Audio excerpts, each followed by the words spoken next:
Bonjour Ranabal, io moa vice-président fa niresaka maro ny zavatra nifampiresahanay izy niaiky fa ny ankamaroan'olona rehetra proposé anahy ho saigy fa agnisan'ny teniny de hoe misy olona goavana anankoroa izy ny somary mbola misakana hoe zay le serge plus haut gradé amy gendarme sarotra nalana azy, zay le serge tsy mbola nisy défaut sarotra nalana azy. De naveriko nandefasagna message vocal izy omaly.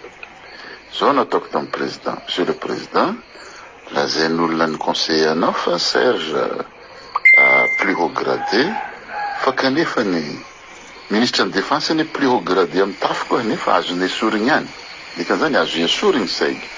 Faharoa saigy tsy mbola nisy défaut. Leçon ngamba ho an'ny tsy mbola nisy défaut taminao indrindra monsieur le président.